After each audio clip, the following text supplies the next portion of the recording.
ځینې وختونه ځینې زمونږ خفه یو د دې دپاره چې ځینې شیان رانه هېرېږي ولې ځینې شیان مو یاد ته پاتې کېږي. که چېرته زه پوښتنه وکړم چې ولې زمونږ ځینې شیان یاد ته پاتې کېږي او ولې زمونږ ځینې شیان هېرېږي، دا یوه ډېره غټه پوښتنه ده. مثلا زه یو چا سره لاړ یم یو سالګرې ته یا واده ته یا جشن ته یا هر څه چې تاسو ورته وایي، په دې کې مې د احمد سره آشنایي یاده ده ولی محمود مې د یاده وتلی. ولې؟ احمد ولې راته مهم دی؟ محمود مې ولې د یاده وتلی دی؟ دغه پوښتنه د چارواپوهانو په ډېر وخت د خپل ژوند ضایع کړی تر څو یې ځواب پیدا کړي. د دې ځواب څه شی دی؟ د حرکي عمل د ډېرښت تیوري. ولې موږ یو څه په یاد ساتو خو نور رانه هېرېږي؟ دا په ارواپوهنه کې مهمه پوښتنه ده او ځواب یې د حافظې علم، احساساتو، تمرکز او فیزیکي ساختار د مغز پورې اړه لري. که پوه شئ چې ولې ځینې شیان نشئ هېرولی نو د خلکو پیامونه به سم درک کوئ او خلکو سره بهتره هماهنګي کولی شئ. په دې ویډیو کې درته د تحرک د ډېرښت د تیورۍ په اړه وایم او دا چې څنګه یې په زده کړه، هماهنګۍ او د معلوماتو شریکولو کې کارولی شئ او دا هم درته ښایم چې څنګه په ډېر ساده هنر سره له سټرس خلاصون او خلاقیت هره ورځ ډېر کوي. ښوونکي، ډیزاینونکي او ان زموږ په څېر ساده خلک له دې تیورۍ هره ورځ ګټه اخلي خو دوی په ځان نه پوهیږي او که یو ځل تاسو په دې پوه شئ نو ستاسو زده کړه او ښوونه به ډېره پرمفهومه، ستراتیژیکه او اغېزمنه کوونکې. اوس نو تاسو پوه شئ چې زموږ حافظه په ټوله کې زموږ حافظه مهم شیان یاد ته سپاري او هغه شیان چې موږ ته مهم نه دي هغه هېروي. ولې دا انسان ته په کتو فرق کوي. مثلا یو نفر یو محفل ته ځي د ده کیک په یاد ده، شاید دا خېټوي د کیک سره ډېره مینه لري، خو یو بل نفر یو محفل ته ځي د کیک رنګ او د کیک شکل یې د یاده وتلی ولې هغه د چا چې سالګره وه هغه یې په یاد ده، نو شاید دته یې هغه ملګری چې دی مهم وي. د دې دپاره حافظه ستا خوښې ته په کتو، کوم شي ته ته ارزښت ورکوي هغې ته په کتو ځینې شیان ځان سره ساتي او ځینې شیان هېروي. تر ټولو ښه تګلاره چې ده چې تاسو په یو وخت کې په یو شي باندې فکر وکئ. معمولا زموږ خلک چې خپله حافظه کمزوري کوي په یو وخت کې په څو شیانو باندې فکر کوي.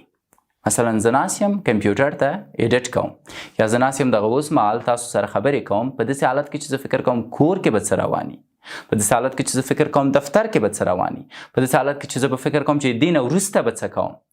که چېرته زه داسې یو انسان یم په اصل کې زه په خپلو مغزو باندې فشار راولم تر څو زما مغزه د دې په ځای چې ځواکمن اوسي او د دې په ځای چې شیان حفظ کړي هغه د یاده وباسي او دغه اوورلوډ چې کوم دی کولی شي زما حافظه کمزوري کړي، زما د مغزونو فیوزونه والوځوي. ښه نو اوس څه کول پکار دي؟ په یو وخت کې په یو شي باندې تمرکز کول پکار دي او دا مغز ته عجیب و غریب ځواک ورکوي. یو ښه مثال یې درکوم. ګیمونه یې داسې طرحې کړي چې ستاسو ټول فکر، ستاسو ټول تمرکز په یو وخت کې هماغې ته وي. دی طرحې کړي هم داسې دي تر څو تاسو په ګیم کې مکمل تمرکز ولرئ او تاسو نه د جهان اصلي ستونزې د یاده ووځي.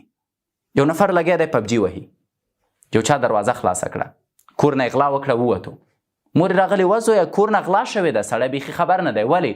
چون مکمل تمرکز د ده په پبجي کې دی. زه ځوانان لرم لګیا دي پبجي وایي، ترق ترق ترق مور ورته ډوډۍ راوړي، ورته ویلې ډوډۍ مې درته ایښې ده ډوډۍ دې وخوره.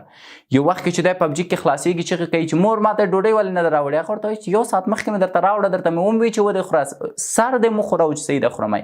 اما متوجه نه یي څنګه؟ چون په یو وخت کې دوی تمرکز یو شي ته ورکړی. اوس تاسو فکر وکئ که چېرته یو سم کار کوئ، یو اساسي کار کوئ او په یو وخت کې ستاسو تمرکز د هماغې کار په اړه وي، تاسو کولی شئ په ژوند کې نابغه اوسئ، تاسو کولی شئ په ژوند کې غټ بدلون راولئ او همدې ته ورکینګ میموري وایي. خارجان وایي تاسو کولی شئ په یو وخت کې څو ټاسکه وکئ، ملټي ټاسک ورته وایي. نه دا اشتباه ده. حتی په سیویانو کې د خلکو نه پوښتنه کوي چې آیا ته ملټي ټاسکر یې، په یو وخت کې څو کاره کوی شي؟ کله چې هغه ورته وایي چې هو کوی شم وایي دا اصلي سړی دی، دا کمپیوټر دی، دا غلام دی، د ذهن غلام دی، موږ د ده نه ګټه اخیستی شو. اما په یو وخت کې د څو کارو کول ستاسو تمرکز له منځه وړي، ستاسو حافظه له منځه وړي، ستاسو مغزه له منځه وړي. پس ورکینګ میموري ډېره مهمه ده. تاسو باید په یو وخت کې یو کار ته په اساسي شکل متوجه اوسئ، نور هر څه هیر کړئ. مهمه نه ده نور شیانو په اړه فکر وکړئ، ولې که یو کار کوئ او لګیا د نورو شیانو په اړه فکر کوئ دا ستاسو حافظه له منځه وړی شي. نو څنګه کولی شئ په یو وخت کې په یو کار باندې تمرکز وکړئ؟ کاري حافظه کله چې تاسو یو څه وینئ، یو څه اورئ یا د خپلو حواسو له لارې هر څه مغز ته ورکوئ، ارواپوهان ورته د حواسو حافظه وایي او له دې ځایه ستاسو ماغزه د کار وړ معلومات اخلي. مثلا که تاسو په پوره دقت سره گیم وهئ نو د اشپزخانې نه د ډوډۍ بوی او یا هم له کړکۍ د شمال راتلل مو هیریږي، ځکه یوازې مربوط معلومات ستاسو حافظې ته انتقالیږي. او کله چې معلومات ستاسو کاري حافظې ته لاړه، ستاسو ماغزه ورباندې یا کار پیل کوي او یا که مهم نه وهیروي، نو تر ټولو مهم معلومات بیا ستاسو اوږدمهاله حافظه کې محفوظ پاتې کیږي. ارواپوهان باور لري چې اوږدمهاله حافظه د معلوماتو یو ساختار دی او دې ساختار ته سکیمیا وایي او دا تاسو سره مرسته کوي چې یو معلومات د بل مربوط معلوماتو سره یو ځای وساتئ. د سکیمیا د معلوماتو په اساس شاید تاسو پوه شئ چې په یو نوي گیم کې کومه توکمه څه کوي، ځکه تیر ځل چې تاسو کوم گیم کوه هغه معلومات اوس هم تاسو سره په حافظه کې شته دی. ولې؟ ځکه تاسو د اوږدمهاله وخت لپاره د معلوماتو سره ژوند کړی او اوس هغه اوږدمهاله حافظه کې ځای په ځای شوي دي. نو هر کله د گیم دسته اخلئ معلومات تاسو ته یادیږي، خو اړینه نه ده چې د کاري حافظې نه د ټول معلومات ستاسو اوږدمهاله حافظې ته انتقال شي. خو ولې؟ ځکه ځینې وخت تاسو خپل کاري حافظه بې ځایه مصرفوئ او دقیقاً د همدې اړوند د تحرک ډکه تیوري بحث کوي. اوس د ورکینګ میموري په اړه پوه شئ. په دې اصل پوه شئ چې تاسو باید په یو وخت کې په یو کار باندې تمرکز وکړئ تر څو ښې پایلې ته ورسیږئ. کله مونږ کولی شو په یو کار باندې متمرکز اوسو پرته د دې چې د نور شیانو په اړه فکر وکړو، هغه وخت کې چې دې کار دوه شیان مونږ ته راکړي. اول، دا معلومات ډیر ساده وي، دا معلومات ډیر اسانه وي. دوم، د دې معلوماتو کومه زده کړه چې ده یا د دې معلوماتو په ټوله کې هغه کوم شکل د بیان چې دی دا ډیر کوچني.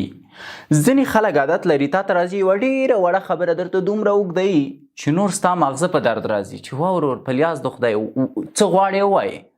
زما یو ملګری دی، راغی یو بل ملګري ته ناست دی، وایي چې دغه امریکا ته د تګ مسله ده، په دې برخه کې چې دی خلکو خبرې کړي دي. یا بله ورځ ناست وم یو چا چې دی ګروپ جوړ کړی و، په دې ګروپ کې ویلي و چې د هر چا کارونه نه کیږي. یو خروار خلک چې دی همدغې امریکا پروسې د خاطره بیکاره شوه، کورونه یې د لاسه ورکړه. نو موږ ټول ناست یو د خبره اورو چې اوس هدف بالاخره څه دی. آخر کې خبره دا وه چې که چیرته څوک غواړي د امریکا پروسه یې وشي، د پاکستان ویزه دی واخلي، لاړ دي شي پاکستان ته، هلته یې کار زر کیږي. همدغونه جمله د سړي 10 دقیقې موږ ته لیکچر راکړه. که چیرته تاسو داسې خلک لرئ، هغه که استادان یي، هغه که د کورنۍ غړي، هغه که په دفتر کې کاري همکاران یي، دوی ستاسو د مغزو سره لوبه کوي. تاسو باید د دو معلوماتو ته اصلا غوږ ونه نیسئ، فقط د معلوماتو غورچاڼ یې حفظ کوئ. یو نفر دی منیجر دی، راځي 1 ساعت غږیږي، ډیری کارمندان د دې 1 ساعت خبرو ته ارزښت ورکوي او دا ټول خپل مغز کې سپاري، په اصل کې خپل حافظې سره ظلم کوي. ته هغه څه خپل مغز ته وسپاره چې هغه اساسي معلومات دي. په څومره چې معلومات کم مغزو ته ورکوي او څومره معلومات اسانه کوي، هغومره تاسو کولی شئ خپل حافظې سره ښېګڼه وکړئ. او زه هیله لرم د استادانو نه په پوهنتون کې په مکاتبو کې چې معلومات ساده کړي او معلومات کم او خلاصه کړي، تر څو تاسو وشئ کولی هغه حفظ کړئ. په افغانستان کې ولې خلک ډیر درګیر دي د ستونزو سره؟ ولې د دوی حافظه چې دی له منځه تللې؟ ځکه هر انسان عادت لري چې ډیره کوچنۍ خبره ډیره اوږده کړي. هر انسان عادت لري چې یو ډیر ساده معلومات ډیر سخت شکل باندې ارائه کړي. پس دا ډیره زیاته مهمه ده او دې ته لوډ تیوري وایي. کله چې تاسو ته معلومات راځي، یوه خبره چې د 1 دقیقې خبره وي هغه درته په 10 دقیقو کې کیږي او د دې په ځای چې هغه خبره ساده شي هغه په ډیر سخت شکل درته تشریح کیږي، د تاسو په حافظې باندې لوډ راځي او دا د دې لامل کیږي چې ستاسو حافظه خراب شي. پس نه یوازې دا چې تاسو باید خلکو ته اجازه ورنکړئ چې ساده او لنډ معلومات درته اوږده او سخت کی، خپله هم ساده او لنډ معلومات خلکو ته په ساده او لنډه طریقه تشریح کوئ. د تحرک ډکه تیوري اوږدمهاله حافظه د داسې کمپیوټر په څیر ده چې بې حده د معلوماتو ذخیره لري. په داسې حال کې چې کاري حافظه په یو وخت کې محدود معلومات ذخیره کولی شي، که چیرې د کاري حافظې نه معلومات لرې شي د تل لپاره هیریږي. نو دا تیوري موږ ته وړاندیز کوي چې که چیرې غواړئ اغیزمنه یادښت ولرئ، باید خپلې کاري حافظې ته د هغې د توان وړ معلومات ورکئ، هغه چې د یادښت حد یې وي، که نه نو تاسو به هر څه هیروئ. موږ نشو کولی کاري حافظې ته حد وټاکو، خو څومره چې ورباندې کار کم کړو، معلومات یې ساده کړو او پروسه واضح کړو، هغومره راته دا معلومات اوږدمهاله حافظې ته سپارلی شي. په دې برخه کې زموږ سن، طرز د یادښت او داسې نور مهم دي. نو په ټوله کې څومره چې یو موضوع ساده وي، هغومره یې زموږ اوږدمهاله حافظه په آرامۍ پروسس کولی او ساتلی شي. د دې تیوري رامنځته کوونکي جان سویلر ډیر کار کړی او موږ ته یې د تحرکي ډیرښت مختلف ډولونه بیان کړي او له هغې وروسته یې دا ډیرښت ته ستراتیژي جوړه کړې تر څو زده کوونکي په اسانۍ سره درس زده او اوږدمهاله حافظې ته یې وسپاري. زه غواړم تاسو ته 3 ډوله د دې تګلارو تشریح کړم، خو په پیل کې راځئ پوه شو چې خپل پرمختګ لپاره دا تیوري څنګه وکاروو. آیا پوهیږئ څو کارونه یو وخت کې کول ښه نه وي؟ مدیران، رهبران او نور په دې باور دي چې یو وخت کې د څو کارو کول وخت بچت کوي، خو په اصل کې اصلا داسې نه ده، ځکه دا ستاسو په کاري حافظې فشار راوړي او تاسو ټول معلومات په یاد نشئ ساتلی. ما مخکې ویلې که چیرته تاسو څو کاره په یو وخت کې وکئ دا ښه کار نه دی، اما لږ څه غواړم اکاډمیک هم پرې وغږېږم چې ولې ښه کار نه دی. دا د منټل شفټ لامل کیږي. مثلا زه لګیا یم دا اوس ثبت کوم، دفتن چې دی یو پیره وایم چې دا ثبت بس کوي، زه زنګ وهم چې معاینه خانه کې د خپل مریض پوښتنه کوم، بیرته دفتن هغه تلیفون بندوم، زنګ وهم کور ته، د کور احوال اخلم، بیرته راځم دلته کینم کامرې مخې ته او تاسو سره خبرې کوم. پوهېږئ دا پایله یې څه کیږي؟ پایله یې داسې کیږي چې زه دلته ناست یم، دغه کوم لیکچر چې تاسو ته درکوم کیدای شي په دې کې د کور خبره مو کوم او کور کې چې کومه خبره کوم کیدای شي هغلته د مریض خبره مو کوم او د مریض کومه خبره چې کوم کیدای شي هغه بیرته کور ته مو کوم. دې ته منټل شفټ وایي. یو انسان چې په یو وخت کې څو کارونو ته مخه کوي، د یو کار اغیزه په بل کې لیدل کیږي، د بل کار اغیزه یې په بل کې لیدل کیږي. د ښه پوهېدو دپاره یو منیجر دی ناست دی روغ و جوړ تیار، کور نه ورته زنګ راځي، د ښځه دا بیا به زنګ کې چې ورته ووایه ښځې چې بیا به که کارمند راغواړي، خپل زړه په کارمند تشئ. په داسې حالت کې چې بیا به کړی ښځې دی، زړه خپل په کارمند تشئ. ولې؟ ځکه د کار په وخت کې د یو بل کار ته مخه کړه، کوم چې کورنی کار او ولې دا شیان زه تاسو ته تشریح کوم؟ چون په افغانستان کې غیر ارادي دا ستونزه ډیره ده. که چېرته تاسو یو کار ته یو فکر کوئ کار مهم دی، موبایل ګل کوئ، نور نو مهم نه دی په کور کې څه روان دي، نور نو مهم نه دی چې ملګري مو څه کوي، نور نو مهم نه دی چې د باندې څه حالات دي. تاسو په یو وخت کې باید هم دې کار ته رسیدګي وکئ. که چیرته په کور کې او د کورنۍ سره خبرې کوئ، موبایل آف کئ، نور نو مهم نه دی چې په دفتر کې څه روان دي. اما که چیرته موږ داسې یو چې ناست دلته یو، 3 نور شیان هلته کنټرولو، نه د دې کار کیږو نه د هغې 3 کارو نور. زه وینم هغه ملګري په ځانګړي ډول، زما یو ملګری دی نوی چې دی په اوسني حکومت کې ورته یوه وظیفه ورکولی، د ده نه ټول کارونه ګډوډ پاتې دي. راشي ماته د یو کار د خاطره ما سره ناسي، خبرې شروع کړي، زنګ ورته راشي، یو دقیقه شکیب ښه یې جوړې، صحیح ده دا اوس زه درځم، ښه شکیب بیا دا کار وکړه، زه ورته وایم صحیح ده، سړی لاړ شي. 15 ورځې بیا راغلی، تا هغه کار ونه کړه، زه ورته وایم تا جزیات رانه کړه، ښه صحیح ده جزیات درکوم، بیا زنګ راشي ورته، بیا بله ورځ راځم. ټول کارونه هم داسې ګډوډ دي او دا ورځ تر بلې لوټ کیږي، دا ورځ تر بلې پې ډېرېږي، د ورځې په پای کې څه شی ده؟ دا سړی لیونی ده. پس که چیرته تاسو په یو وخت کې په څو کارونو باندې تمرکز کوئ، په یو وخت کې خپل ماغزه په څو کارونو باندې بوختوئ، دا منټل شفټ دی، ستاسو ماغزه شفټ کیږي او دغه منټل شفټ بیرته تاسو ته څه شی جوړوي؟ ډپریشن، انکزایټي، سټرس، خفګان، اضطراب. نو اوس دا ډیره مهمه خبره ده چې تاسو پوه شئ چې نه زه راغلی دی کار ته یم، باید زما فکر په دې کاري. موبایلونه صحیح ده چې ژوند یې زموږ ساده کړو، خو په عین حالت کې زموږ ماغزه هم راخرابه کړه، ځکه د منټل شفټ تر ټولو ستره وسیله موبایل دی. زه خوشحاله راشم چې دلته ثبت وکړم، موبایل یې د رم زنګ راشي، یو بد احوال راکول شي، زما ټول فکر هغې طرف ته لاړ شي، نور کوم څه چې غواړم ووایم هغه نشم ویلی. پس باید متوجه اوسئ چې تاسو په یو کار کې یو وخت یو شي ته متوجه یاست. منټل شفټ داسې شوي چې کار نیم کې پرېږدئ او بل وکئ او بل پرېږدئ او بل وکئ.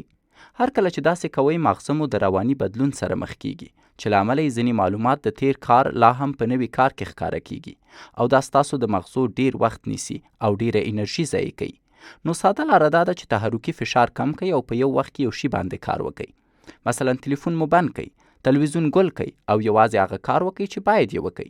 په دې شکل تحرکي فشار کم اوسیږي او کله مو چې کار ختم شو نو ټول معلومات یو طرف پرېږدئ، بیا مو بل کار پیل کړئ. ښېګڼه یې دا ده چې تاسو وخت سپموئ او ورسره د معلوماتو د هېرېدلو مخنیوی کوئ. په اصل کې کله چې تاسو د تحرکي فشار اړوند پوهیږئ او راکموئ یې نو پوره ګټه کوئ او له دې وروسته بیا هڅه نه کوئ چې څو کاره یو وخت کې ترسره کړئ. مثلا ما یو وخت غوښتل هم ډاکټر اوسم، هم ژورنالیست، هم شخصي کاروبار ولرم چې له امله یې لار ورکه وم. خو وروسته مې هر یو هدف ته شمیره ورکړه او اولویتونه مې وټاکل، نو هم مې وخت سم شو او هم اندېښنې ورکې شوې او ورسره اهدافو ته م ورسېدم. نو په دې شکل تاسو باید پوه شئ چې څنګه کولی شئ په خپلې حافظې کم فشار راوړئ او له امله یې د ښې حافظې خاوندان واوسئ. مختلف اشکال لرو چې مونږ کولی شو معلومات د خلکو سره شریک کړو او خلک د مونږ سره معلومات شریک کړي او لطفا دا په خپل منځو کې چې دی رواج کړئ. یو د معلوماتو د شریکولو مسله ده. ما ویلې چې کله هم تاسو غواړئ یو چا سره معلومات شریک کړئ، کوشش وکړئ چې هغه لنډ اوسي او کوشش وکړئ چې هغه عام فهمه اوسي. ولې ځینې خلک برعکس امیجنري انفارمیشن تاته درکوي چې دا بیا د مغزو د کمزورۍ لامل کیږي. یعنی تاته داسې معلومات درکوي چې تا مجبوره کی فکر کولو ته. او اکثره ښځې داسې عادت لري، اکثرا میړونه د خپلو ښځو نه په دې خفه وي. مثلا ښځه ورته مسج کوي چې پوهېږې څه وشوه، هغه بیچاره بیرته په وټساپ کې حیران پاتې ورته لیکي څه وشوه، تر څو چې هغه بیرته جواب ورکوي د ده په مغزو فشار ده. ولې باید د پیل نه دا پوښتنه وکړي چې پوهېږې څه وشوه، خو واضح خبره وکړه. یا هم ورته وایي چې لکه چې د مونږه کار ونه شو، اوس دفعتا ستا مغزو کې فکر راځي چې ولې ونه شو، چیشته ونه شو، څنګه ونه شو. نو دا امیجنري کوېشنز دي یا امیجنري تګلارې دي. که چېرته تاسو تصوري تګلارې لرئ او د تصوري تګلارو په واسطه غواړئ یو څوک پوه کړئ، دا تر ټولو غټه اشتباه ده. لطفا دا کار مه کوئ. او یو بله تګلاره ده چې دا ډېره زیاته عجیبه ده. هغه پرته د دې چې تاسو یو چاته لارښوونه وکئ، پرته د دې چې چاته معلومات ورکئ، پریکټیکل تګلاره ده. دا هم په مغزو ډیر فشار راولي. مثلا ته یو نفر ته وایي چې دا جنریټور دی، دا په دغه شکل چالانیږي، په دغه شکل پې کار کیږي. دا معلوماتي تګلاره ده، دا بهتره تګلاره ده، په دې باندې حافظه ښیي. ولې ته یو نفر ته وایي چې جنریټور راواخله بس کشوئ چې چالان شي، هغه بیخي پوهېږي نه چې څه روان دي. پس د عملي تګلارې او د ګایډنس یا د لارښوونې تګلارې ترمنځ ډېر تفاوت دی. پس باید تاسو پوه شئ چې څنګه معلومات یو چاته ورکئ او څنګه د یو چا نه معلومات راواخلئ. هغه خلک چې ماته امیجنري معلومات راکوي، مثلا راته وایي پوهېږې څه وشوه، زه ورته وایم چې ورور نن دې راته ولیکل پوهېږې څه وشوه، سبا ته بیا ماته داسې ونه لیکې، ځکه زه وخت نه لرم چې 3 ساعته ستا په مزخرفې پوښتنې باندې سوچ وکړم. هر څه چې شوي واضح ووایه، سلام دغسې شی وشو، پوهېږي څه وشوه څه معنا. ته ولو د 40 ثانیو دپاره اوسي، زما مغزه مصروفه ساتي او زما مغزه ډېره زیاته انرژي تولیدوي. ولې؟ په یو مزخرفه پوښتنه چې د هغې جواب بیرته ته راکوي، ځکه زه نه پوهېږم چې څه شوي. یا یو نفر ماته وایي چې ته راځه کښېنه بس عملا به ګورو، کښېنه شروع کړه. زه ورته وایم نه، پلان څه شی دی، برنامه څه شی ده. ځکه دلته راځم کوم لیکچر ته پرته د برنامې نشم کوی راشم. دفتن کامرې مخکې کښېنم، ماته یو څوک وایي چې شروع کړه، څه دې زړه ته راغله. څه کېدای شي د خپل اورېدونکو او د لیدونکو وخت ضایع کړم، زه د هغو وخت نه ضایع کوم. کېدای شي خپل وخت ضایع کړم، زه خپل وخت نه ضایع کوم. پس زه باید د یو برنامې سره راشم، موضوع معلومه یې او کښېنم. نو تاسو که چېرته معلومات درته په غلط شکل درکول کېږي، دغه کوم چې ما پې بحث وکړه، دا معلومات باید تاسو رد کړئ، د بهتره پوهېدو دپاره یې واورئ. د تحرک د ډېرښت ډولونه. 3 ډوله د تحرک ډېرښت لرو چې کېدای شي د ښوونکو او یا لارښوونکو لخوا غلط درته تشریح شي. نو باید لږ تخنیکي خبرې وکړو. اول یو ته انټرانزیک کاګنیټیف لوډ وایي. دا د هغه معلوماتو سختۍ باندې بحث کوي چې یو فرد غواړي هغه شریک کړي. مثلا د تحرک د ډېرښت تیوري انټرانزیک کاګنیټیف لوډ یې کم دی نسبت دې ته چې یو څوک وایي 4 ضرب 4 14 کیږي. دوهم یو ته اکسټرانزیټیک کاګنیټیف لوډ ویل کیږي. دغه میتود دی چې معلومات زده کوونکو ته په فکري ډول ورکول کیږي. نو که چېرته دا زده کړه سمه نه وي، نو د انټرانزیک کاګنیټیف لوډ لامل کیږي. نو باید ښوونکي زده کوونکي فکر کولو ته مجبوره نه کړي، بلکې تشریح باید په ساده شکل ترسره شي. د بیلګې په ډول تاسو یوه ساده خبره 2 ډوله تشریح کولی شئ. کریسټف په 1492 کې امریکا ته ورسید. نو تاسو کولی شئ داسې مو ووایاست چې په 1992 کې کریسټف کولمبس د آبي سمندر نه تیر شو، او له بلې لارې تاسو کولی شئ د همدې فرد انځور او د امریکا نه د تیرېدو اجازه لیک وښایئ چې ورباندې 1992 لیکل شوي. نو پرته له شکه چې لومړۍ طریقه سمه ده او ستاسو د حافظې د فشار لامل کیږي نه، ځکه ښکاره ده او فکر کولو ته مو نه مجبوره کوي. نو د دې تګلارې زده کوونکي هر څه زر مغزو ته سپارلی شي. دریم یو بیا جرمن کاګنیټیف لوډ دی. دا هغه وخت رامنځته کیږي چې د یو شي اړوند لومړی سکیم مغزو کې جوړو. سکیم هغه جوړښت دی چې پکې معلومات ذخیره او ساتو. دوی مرتبطو اطلاعاتو ته اړتیا لري او په یاد ساتلو کې تاسو سره مرسته کوي. فکر وکئ تاسو نجار یاست او د نوي ماشین اړوند هیڅ معلومات نه لرئ، نو کله چې تاسو کار پیل کوئ زه تاسو ته ټول وسایل معرفي کوم، خو بل زده کوونکی یو دم درته وایي المارۍ باید جوړه کړي، هله پیچکس راواخله، هله دا راواخله، هله هغه راواخله. دوم زده کوونکی ستا په مغزو بې ځایه فشار راولي، همداسې حالت چې پکې درنه یو سخت کار کول غوښتل شوي وي پرته له لارښوونې ورته جرمن کاګنیټیف لوډ وایي. پوهیږم چې دا لیکچر سخت و، اما تاسو ولیده چې هر یو په مغز د فشار تګلاره بې ځایه او زموږ په هیواد کې عامه ده، نو بهتره ده چې زموږ د زده کړې تګلاره د ښوونکو لخوا د دې تګلارو په مد نظر نیولو کې ووسي او یو ښه د زده کړو پلان ولري، نو تر څو چې کولی شئ په خپل مغز فشار کم کړئ تر څو ځواکمنه حافظه ولرئ او شیان مو اوږدمهاله وخت لپاره په یاد پاتې شي.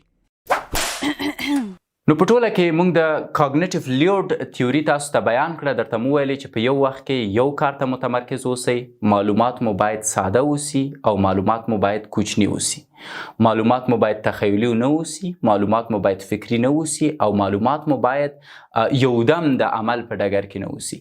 انشاءالله چې اوس مو زده کړي تر بیا بل لیکچر مو الله مل ښې چارې. سلامونه، ډاکټر شکیب یم. سپین ماموریت داسې یوه پروسه ده چې په میلیونهاو په لکاو هغه ځوانان چې ناهیلي ناامید او لارو کې دي دوی ته لار ښایي. د آنلاین لارې موږ دوی ته سرویس یا کومکونه کوو تر څو وشي کولی خپله لاره پیدا کړي. دا زما یوه هیله ده او دا زموږ د ټیم یوه هیله ده چې باید پوره شي، ولې پرته د شکه ستاسو مالي مرستو ته اړتیا لرو. نو که چیرته غواړئ ناهیلي ځوانان، هغوی چې ژور خفګان لري، هغوی چې نه پوهېږي په ژوند کې څه وکړي، یوه وسیله شئ تر څو هغو ته لاره وښایئ، نه دا چې یوازې کومک ورته وکئ د یوې یا دوه ورځو دپاره، بلکې داسې ژوند بدل کړئ چې وشي کولی ټول ژوند خوشحاله اوسي او خپل ژوند په خپله جوړ کړي. نو کولی شئ راسره په اړیکه شئ. البته دا واتساپ شمېره یوازې د هغه چا دپاره ده چې د سپین ماموریت مالی سپورټ یا مالی حمایت کوي. ستاسو هر روپۍ موږ ته ارزښت لري. مننه.